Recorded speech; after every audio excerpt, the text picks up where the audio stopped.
నమస్తే, welcome to our channel. నేను సౌజన్య.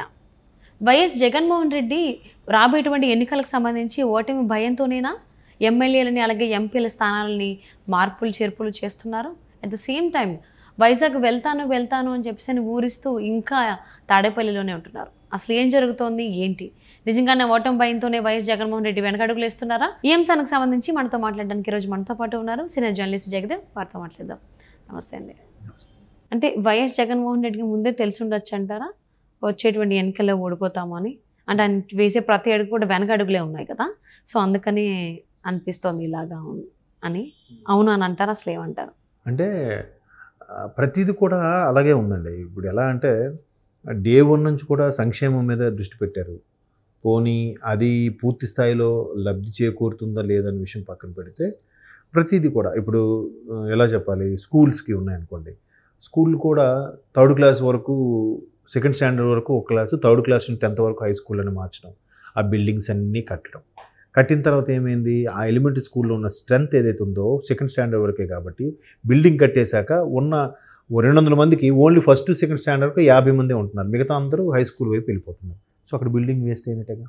Next వాళ్ళకి బెల్ట్లని, బ్యాగులని, పల్లి పట్టీలని, భోజనాలని, దాని మీద గుడ్డు మీద కూడా ఒక మార్క్ వేసి గుడ్డు సరిగా ఉన్నారా లేదా, టీచర్ తింటున్నారా లేదా, అసలు 1 yearకే పిల్లలు తింటున్నారా లేదా, దానికి టీచర్లు కూడా టెస్ట్ చేసి తినాలంట, తిని వాళ్ళకప్పుడు తినమని చెప్పాలంట బాగుందని, రకరకాలుగా రిపోర్ట్స్ అని, ప్రాజెక్టులని వాళ్ళకి చాలా. ఎందుకంటే వాళ్ళు ఒక 1 yearలోనే ఈపీఎస్ సిస్టమ్ ఏదైతే అనుకున్నారో మేము వచ్చాక చేస్తామని అనుకున్నారో అది చేయలేకపోయారు. వెంటనే ఉద్యోగస్తులందరూ అమరావతి ముట్టడించారు, అది అయిపోయింది.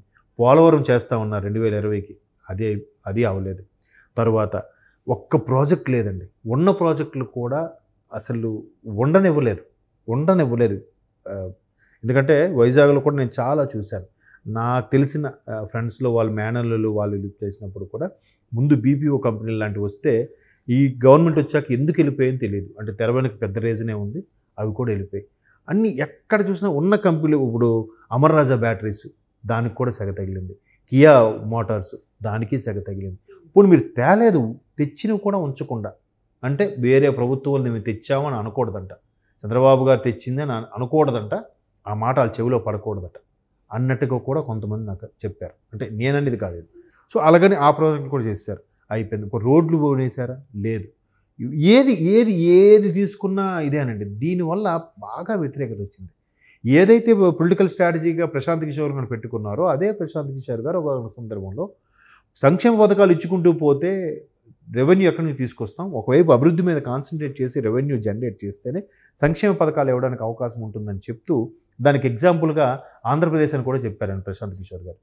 సో ఇప్పుడు మళ్ళీ ఆయనే వచ్చి స్ట్రాటజిక్ మేనేజర్గా వచ్చి మాట్లాడి ఎక్కడెక్కడో సర్వే చేసి ఓడిపోతారని చెప్పడంలో అర్థం లేదు. ఓడిపోతారని తెలుసది. అంత క్లియర్, అంత వ్యతిరేకత ఉంది. ఒక్క అభివృద్ధి లేదు, ఒక్క పథకం లేదు. పోనీ పోలవరం పూర్తి చేయలేదు. 2020కి అన్నారు, పోనీ ఇవన్నీ వదిలేయండి. ఫస్ట్ గవర్నమెంట్ రాగానే అన్నీ డైవర్ట్ చేయడం కోసం 3 రాజధానుల కాన్సెప్ట్ తీసుకొచ్చారు. ఏంటేంటి? అడ్మినిస్ట్రేటివ్ రాజధాని విజయవాడ, లెజిస్లేటివ్ రాజధాని వైజాగ్, జ్యుడిషియల్ రాజధాని కర్నూలు అని కదా. అడ్మినిస్ట్రేటివ్ రాజధాని విజయవాడ అంటే విజయవాడలో అన్ని ఇవి పెట్టుకోవడానికి, లెజిస్లేటివ్ అంటే అసెంబ్లీకి సంబంధించినవన్నీ కూడా వైజాగ్ క్యాపిటల్ అదే అని అన్నారు. జ్యుడిషియరీ కర్నూలు అన్నారు. పోనీ కర్నూలు కోర్టుకి ఏమైనా బిల్డింగ్ కట్టడం స్టార్ట్ చేశారా? భూమి కనీసం గ్యాదర్ చేయడం ఏమైనా జరిగిందా? లేదు. పోనీ విజయవాడలో ఉన్న అడ్మినిస్ట్రేషన్కి మళ్ళీ కొత్తగా ఏం చేశారంటే గత ప్రభుత్వంలో కట్టిన ప్రజావేదికను కూల్చేసి, పోనీ దాన్ని ఏదో ఒక అడ్మినిస్ట్రేషన్ బ్లాక్ గానో, లేదా పోలీసులకి ఆసరాగా ఉన్న బిల్డింగ్ గానో, లేదా ఫైల్స్ పెట్టుకునే దాని గానో ఇంకేదో వాడుకోవచ్చు కదా, పూర్తిగా కూలగొట్టియాలా? ఏంటా కసి, ఏంటా పగ? అల్టిమేట్ ఎవరిదే డబ్బులు? మీ డబ్బులే తలగా చేస్తారా? ప్రజలేదు కదా, నాది కాదు కదా, ఏం పోయింది అది. పోనీ వైజాగ్ క్యాపిటల్ అన్నారు. వైజాగ్ క్యాపిటల్ 2019లో ప్రమాణ స్వీకారం చేయిన తర్వాత 2019 దసరాకి వైజాగ్ క్యాపిటల్గా వెళ్ళిపోతాం, అక్కడి నుంచే పరిపాలన ఉంటుంది అన్నారు. 19 దసరా అయిపోయింది, 2020 దసరా అయిపోయింది, 21 దసరా అయిపోయింది, 22 దసరా అయిపోయింది, 23 దసరా అయిపోయింది. 5 ఏళ్ళు అలాగా నాంచేశారు. మీకు నిజంగా అమరావతి ఇష్టం లేనప్పుడు తాడేపల్లిలో ఎందుకు ఇల్లు కట్టుకుని ఉండాలి? మీరు అనుకుంటే ఇమీడియట్గా 6 నెలల్లో కట్టించుకోలేరా? లేదా గెస్ట్ హౌస్కి వెళ్ళిపోయి ఉండలేరా? ఆర్ఎన్బి గెస్ట్ హౌస్ ఉంది, గవర్నమెంట్ సర్క్యూట్ హౌస్ ఉంది, చాలా ఉన్నాయి. అక్కడెక్కడ ఉండి తీసుకున్నా అవుతుందిగా. ఈ లోపాలన్నిటికి కూడా వాళ్ళకి అర్థమవుతుంది కాబట్టి ఎలాగైనా ముందుకెళ్ళి ఏదైనా చేసి ఎమ్మెల్యేలు మార్చేసి తికమక చేసి అది చేసి ఇది చేసి మళ్ళీ గవర్నమెంట్ తెచ్చుకోవాలనే తాపత్రయం తప్ప మీరు చేసిన బ్యాక్గ్రౌండ్ వర్క్ బట్టి కదా మీరు వెళ్ళి ప్రజల్లోకి వెళ్ళి అడగడానికి ఉంటుంది. ఇవన్నీ పక్కన పెడితే చంద్రబాబు గారు అరెస్ట్ తర్వాత ఒక్కసారిగా బాగా మైనస్ అయిపోయారు. పోనీ ఎంత మీరు చేశారా, ఇవి మగాడ్రా బుజ్జి అనిపించుకున్నారా అంటే అది లేదు. ఆయన లండన్ నుంచి వచ్చిన తర్వాత నాకు తెలీదు, నేను లండన్లో ఉన్నాను, నేను కేంద్రం నుంచి ఎవరో చేయించుంటారు అన్నట్టుగా అనేసారు. మేమే ధైర్యంగా చేయించామని చెప్పుకోవచ్చు కదా. ఆ తరపు అధికారులు లాయర్లు అందరూ కూడా ఈయన తప్పు చేశాడు అందుకే అరెస్ట్ చేశామని చెప్పిన వాళ్ళు, అసలైన చేయమన్న వాళ్ళు ఎవరైతే నడిపించే వాళ్ళు ఉన్నారో వాళ్ళు నేను చేయలేదని ఒప్పుకుంటే ఎక్కడ మరి అక్కడ మగాడ్రా బుజ్జి అని ఎక్కడ అవుతుంది? సో ఇవన్నిటినీ లోపాలను బేరీజ్ వేసుకొని ముందే ఓడిపోతామని తెలుస్తున్నట్టుంది. దానివల్ల ముందుగానే ఎలక్షన్స్ ముందు అంటే 10 రోజులు పెద్ద సమస్య కాదు, ఆ నెల రోజుల్లో పెద్ద తేడా ఏమి ఉండదు. సో ఈ వ్యతిరేకత ఉన్నప్పుడే ఇంకా అయిపోతే ఇంకా మంచిది కదా, హ్యాపీగా ఉంటుంది అందరూ. ఇప్పుడు అంత ప్రభుత్వ వ్యతిరేకత అయితే క్లియర్. పోనీ మొన్న 2023 దసరా కాదు, ఈసారి డిసెంబర్కైనా వెళ్ళిపోతానని అన్నారు. ఏమైంది? అది డిసెంబర్ 15 రోజులు అయిపోయింది. 15 రోజులు అయిపోయింది. ఆల్రెడీ అక్కడ ముఖ్యమంత్రి వచ్చేస్తారని చెప్పి వైజాగ్లో ఆ వెళ్ళే రోడ్లన్నీ కూడా ఋషికొండ బీచ్కి ఆ కొండకి వెళ్ళే రోడ్లన్నీ కూడా బారికేడ్లు పెట్టి సాపేశారు ముఖ్యమంత్రి గారు ఇల్లు అన్నట్టుగా. ఏది ఇంతవరకు ఏమీ లేదు. అంటే ఏది కూడా అవ్వకపోయినప్పుడు ఏది కూడా ఇంప్లిమెంట్ అవ్వట్లేదు. చిన్న చిన్న విషయాలు కూడా ఏం అవ్వట్లేదు. ప్రభుత్వంలో ఉండే పెద్దల సెగ కూడా తగులుతూ ఉంది. పక్క రాష్ట్రం వాళ్ళు దుయ్యబడుతున్నా కూడా చెమ్మ చీకట్లు అంటే ఆంధ్ర, సింగిల్ రోడ్ అంటే ఆంధ్ర, సంక్రాంతికి ఊరెళ్ళిన రోడ్లు అధ్వానంగా ఉన్నాయని ఇన్నిగా కేటీఆర్ గారు, హరీష్ రావు గారు, కేసీఆర్ గారు ఎంత కామెంట్లు చేస్తున్నా ఒక్కరూ నోరెత్తట్లేదంటే వాళ్ళకి అర్థమైపోయినట్టే కదా ఓడిపోతామని. ఇంకా దానికి ఎందుకు ఇంకా ఈ తాపత్రయం నాకు అర్థం కావట్లేదు. మార్చేసినంత మాత్రాన ఇప్పుడు వాళ్ళు ఏమనుకుంటున్నారంటే నా ఫోటో పెడితే గెలిచేస్తారు అనుకుంటున్నారు. మనుషులు మార్చినా మళ్ళీ మీ ఫోటో పెట్టుకుని వెళ్ళాలి కదా, అదే గుర్తు కదా, మళ్ళీ ఎలా గెలిపిస్తారు అనుకుంటున్నారు? అప్పుడు ముందు గెలిచినప్పుడు కూడా నా ప్రతాపం వల్ల గెలిచారని అనుకున్నారు, ఇప్పుడు కూడా మీ ప్రతాపం వల్లే ఓడిపోతారు. ఫిక్స్ అది.